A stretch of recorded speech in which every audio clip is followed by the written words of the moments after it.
Hi, I'm broker Keith Gordon, broker for GetMoreOffers.com. Also for Altru Realty. Both companies are mine and my partners.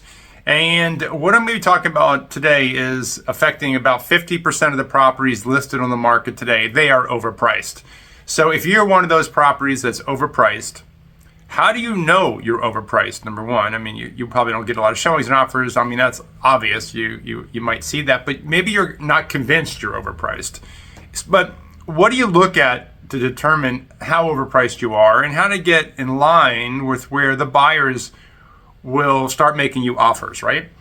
So the answer to this question is layered in a way, because the art of negotiating for a high value sale is being able to price it correctly so that you can get data points, which is offers and showings, so that you can actually find the value. The overarching problem with an overpriced listing is that you don't get data points as in offers, right? So if you don't have any offers, it's kind of hard to read the market, because that's what a professional negotiator does. He or she lists the home at a price and offers start to flow either at the list price, maybe above the list price if you're in a bidding war situation, which we're not right now. It's February of 2025. We're in a buyer's market right now. But you need data points to be able to see where value is. So if you're not getting those data points, then you got to go find them. And the way you find them is you need to adjust your price. So how much do you adjust your price, and how often should you consider adjusting your price? So buyers are very smart.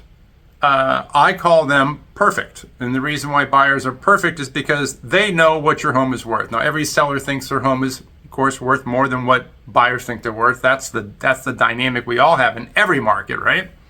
I don't care if you're an investor or you're a flipper or a mom and pop person. People overprice because they it's my property and I think I can get more. But if you overprice the home, what happens is buyers, those smart buyers, don't want to play ball with you, right? And the reason why they don't want to just make an offer is because buyers don't do that. They just don't make an offer to see, oh, hey, seller, you're listed for $1 million. Let me offer you $850 and see how you react. They don't do it that way. What motivates a buyer to make an offer is the need they have to buy a home. If they can't fill that need, if they don't have hopefulness that you're going to negotiate with them so that they can buy a home, they're not going to play with you. They're not going to make an offer. You're going to get no data point, right? So what you need to do as a seller, if you're overpriced, is every 18 days in the market, that's a cycle of a price in my world, 18 days, you need to adjust your price. But how much? Well, this is a big problem, because if you're listed for $1 million and you've got no offers, what you can presume is there's nobody within $50,000 of your list price. No buyer will buy you for $950. So you wouldn't do a $980 price drop. You wouldn't go from $1 million to $980. You don't go $970. You got to go lower than $950. How much lower?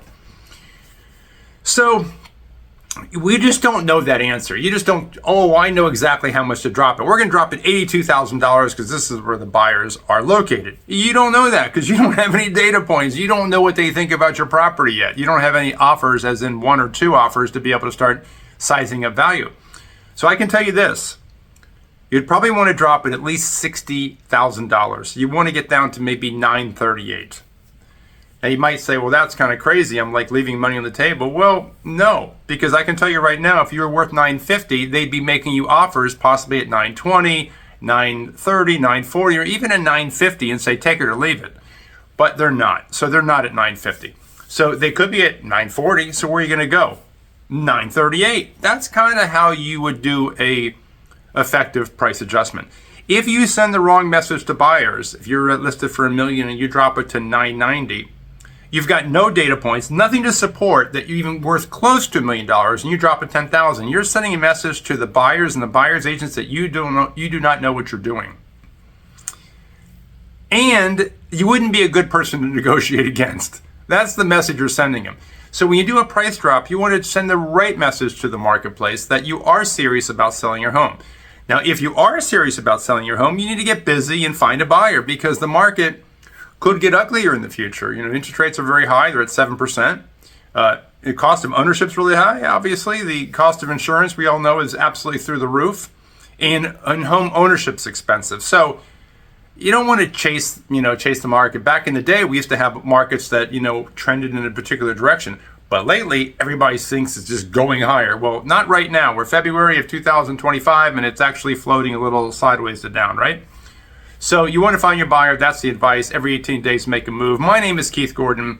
I'm the broker for GetMoreOffers and Altru Realty. If you have any questions about pricing your home, comparative market analysis, how to use that data point to price a home. I'm not a fan of CMAs for many reasons, but I can go through that with you when you call.